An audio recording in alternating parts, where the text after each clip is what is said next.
नमस्कार मंडळी. आजचा ब्लॉग माझ्यासाठी खूपच खास आहे, कारण आज मला महाराष्ट्राची ओळख असलेल्या लाखो भाविकांच्या श्रद्धेचा महापर्व असलेल्या आषाढी वारीचा अनुभव घेण्याची संधी मिळाली.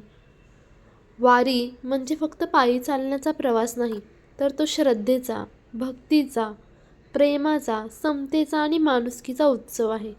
आज आपण या ब्लॉगमध्ये वारीचा इतिहास, विठ्ठलाची माहिती, वारकऱ्यांचे जीवन, पालखी सोहळा आणि या संपूर्ण वातावरणाचा अनुभव घेणार आहोत. आपण ज्या विठ्ठलाच्या दर्शनासाठी ही वारी केली जाते, त्या पंढरपुराच्या विठोबाला अनेक नावांनी ओळखलं जातं. विठ्ठल, पांडुरंग, विठोबा माऊली. विठ्ठलाची मूर्ती काळ्या दगडाची असून ती विटेवर उभी आहे. दोन्ही हात कमरेवर ठेवलेले आहेत. ही मूर्ती पाहिल्यावर एक वेगळंच समाधान मिळतं. यामागे एक सुंदर कथा सांगितली जाते. पुंडलिक नावाचा एक भक्त आपल्या आईवडिलांची मनापासून सेवा करत होता. त्याची भक्ती पाहून भगवान श्रीकृष्ण त्याला भेटायला आले. पण त्यावेळी पुंडलिक आईवडिलांच्या सेवेत व्यस्त होता. त्याने देवाला बसण्यासाठी एक वीट पुढे सरकवली आणि थोडा वेळ थांबण्याची विनंती केली. देव त्या विटेवर उभे राहिले आणि भक्ताची सेवा पूर्ण होईपर्यंत वाट पाहिली. म्हणून आजही विठ्ठल विटेवर उभा असल्याचं मानलं जातं. आता वारीबद्दल थोडंसं जाणून घेऊया. वारीची परंपरा शेकडो वर्षापासून सुरू आहे.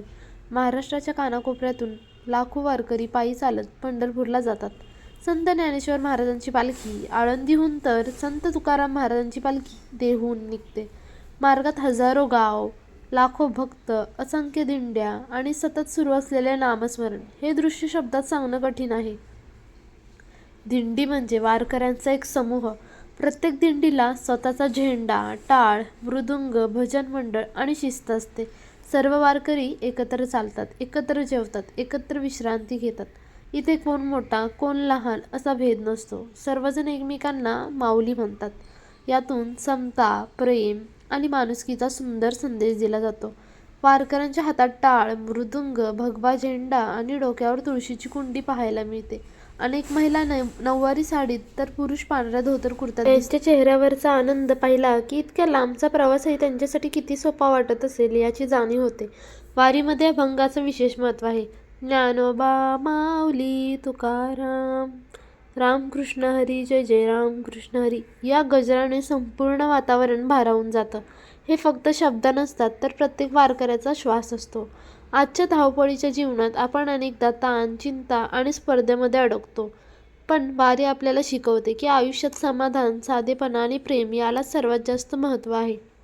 वारकरी रोज अनेक किलोमीटर चालतात. पाऊस असो, ऊन असो किंवा थकवा, त्यांच्या ओठावर सतत विठ्ठलाचं नाव असतं. त्यांच्या श्रद्धेसमोर प्रत्येकजण नतमस्तक होतो.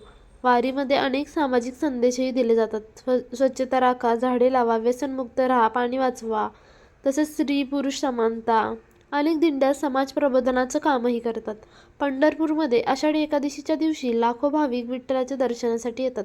रांगा कित्येक तासांच्या असतात, तरीही प्रत्येकाच्या चेहऱ्यावर आनंद आणि भक्ती दिसते. आज मी जे पाहिलं ते आयुष्यभर लक्षात राहील. लाखो लोक, एकच ध्यास, विठ्ठल विठ्ठल विठ्ठल. हे दृश्य डोळ्यांनी पाहणं म्हणजे खरोखरच भाग्याची गोष्ट आहे. जर तुम्हाला कधी संधी मिळाली तर आयुष्यात एकदा तरी वारीचा अनुभव नक्की घ्या. फक्त फोटो किंवा व्हिडिओमध्ये पाहण्यापेक्षा प्रत्यक्ष अनुभव खूप वेगळा आणि अविस्मरणीय असतो. आजचा हा सुंदर अनुभव तुमच्यासोबत शेअर करताना मलाही खूप आनंद झाला. जर हा ब्लॉग तुम्हाला आवडत असेल तर व्हिडिओला लाईक करा, कमेंटमध्ये रामकृष्ण हरी किंवा ज्ञानोबा माऊली तुकाराम नक्की लिहा. तर ज्या व्यक्तींना स्वतः लाईव्ह दर्शन घेता आलं नाही, त्यांनी या व्हिडिओच्या मार्फत सर्व मी व्हिडिओमध्ये शॉर्ट्स घेतलेले आहेत की पालखी कशी आलेली आहे वगैरे, तर तुम्ही इथून दर्शन घेऊ शकतात.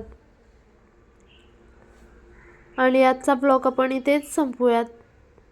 प्रेमाने बोला, ज्ञानोबा माऊली तुकाराम.